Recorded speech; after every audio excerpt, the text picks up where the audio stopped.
Assalamualaikum warahmatullahi wabarakatuh. Apa kabar anak-anakku semua? Semoga kita semua dalam keadaan sehat walafiat dan dijauhkan dari segala wabah penyakit yang melanda dunia saat ini. Bertemu lagi dengan saya Ibu Niken dalam mata pelajaran Sejarah Kebudayaan Islam. Sebelum memulai pelajaran hari ini, marilah kita berdoa agar pelajaran kita memberi manfaat serta keberkahan dalam hidup kita. Berdoa mulai.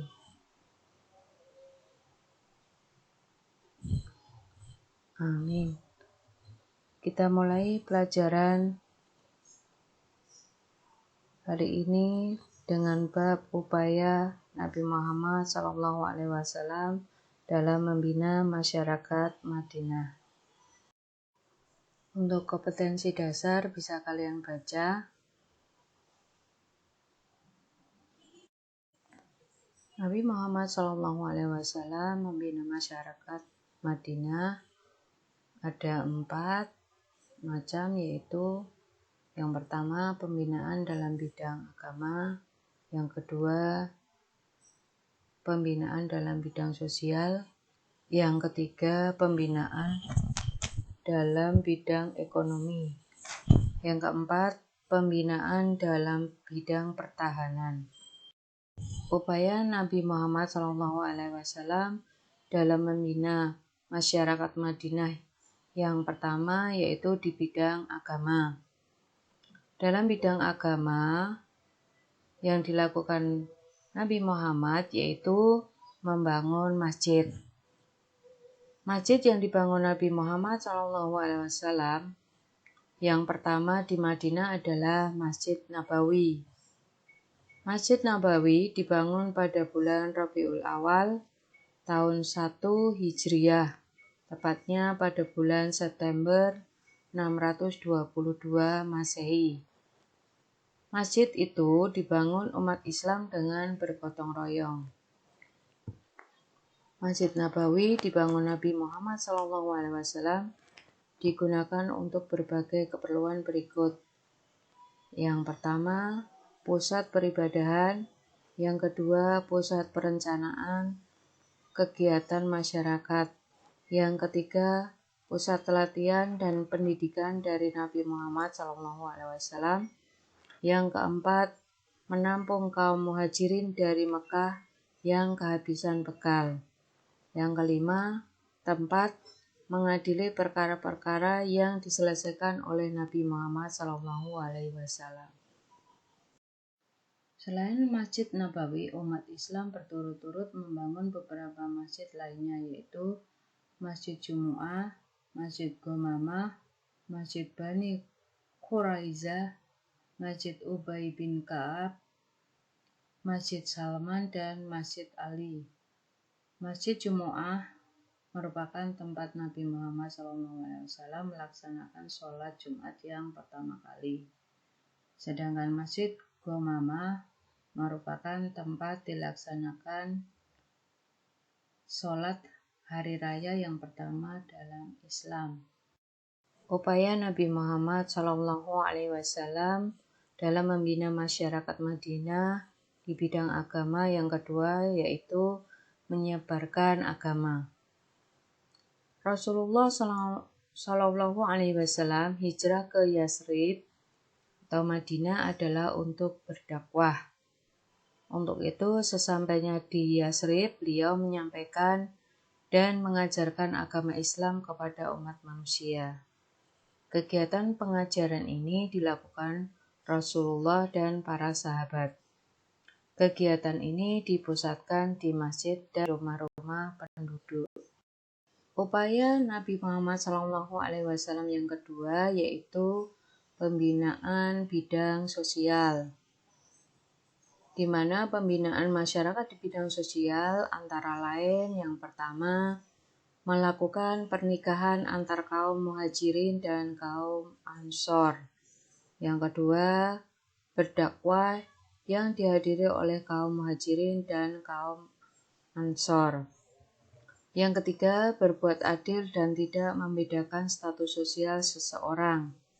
Yang keempat, melibatkan kaum muhajirin dan kaum ansor membangun masjid. Kalian tentunya akan bertanya, siapa sih kaum muhajirin dan siapa sih kaum ansor? Nah, di sini kaum muhajirin adalah kelompok orang yang ikut hijrah atau pindah bersama Rasulullah SAW dari Mekah ke Madinah. Sedangkan kaum Ansor disebut juga kaum penolong, yaitu orang-orang Madinah yang mau membantu atau menolong kaum muhajirin. Upaya Nabi Muhammad SAW yang ketiga yaitu di bidang ekonomi. Di bidang ekonomi, Nabi Muhammad SAW melakukan pertukaran ilmu dan keahlian para penduduk. Contohnya, kaum muhajirin memiliki keahlian berdagang, sedangkan kaum ansor memiliki keahlian bercocok tanam. Maka mereka saling bertukar ilmu dan bekerja sama dalam melaksanakan pekerjaan. Dengan pembinaan ekonomi inilah maka kehidupan bangsa Madinah semakin tertata rapi dan bisa dinikmati oleh kaum muhajirin. Mereka bisa hidup berdampingan dengan rukun antara Ansor, Muhajirin, dan Yahudi. Bersamaan dengan lancarnya kehidupan ekonomi masyarakat Madinah, juga turun beberapa wahyu seperti syariat, perdagangan, larangan riba, larangan judi, larangan minuman arak, anjuran sedekah, perintah zakat, dan perintah puasa.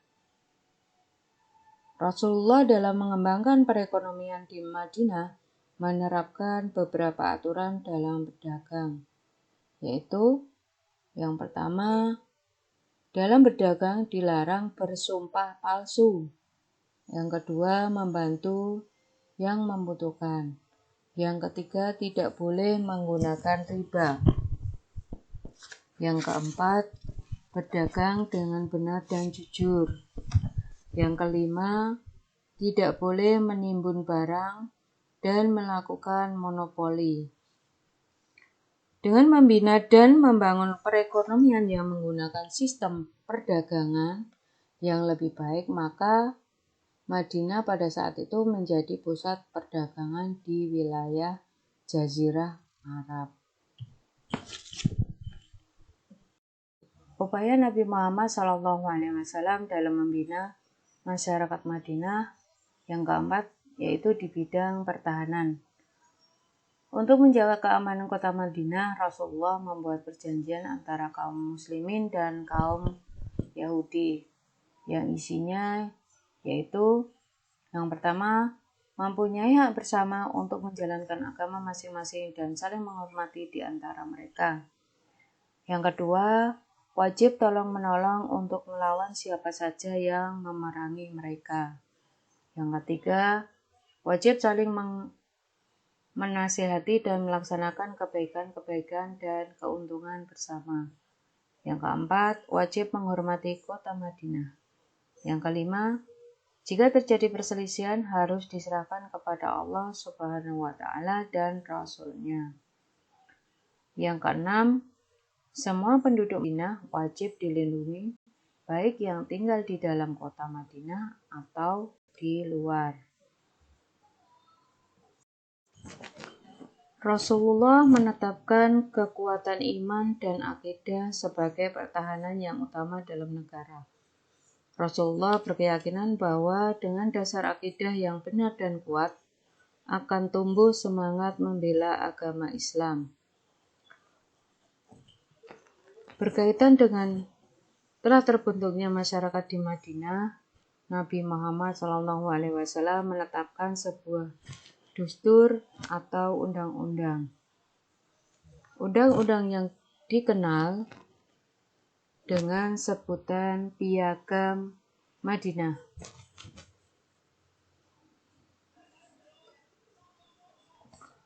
Ditetapkannya Piagam Madinah merupakan peristiwa penting dalam sejarah Islam. Piagam itu di kemudian hari membawa perubahan yang sangat besar dalam kehidupan umat Islam. Pembentukan masyarakat Madinah dapat diartikan sebagai terbentuknya negara Islam. Negara tersebut memiliki unsur-unsur antara lain: yang pertama, Nabi Muhammad SAW sebagai kepala negara. Yang kedua, kota Madinah sebagai wilayahnya. Yang ketiga, Piagam Madinah sebagai undang-undang dasarnya. Yang keempat, orang Islam, Yahudi, dan penyembah berhala sebagai rakyatnya.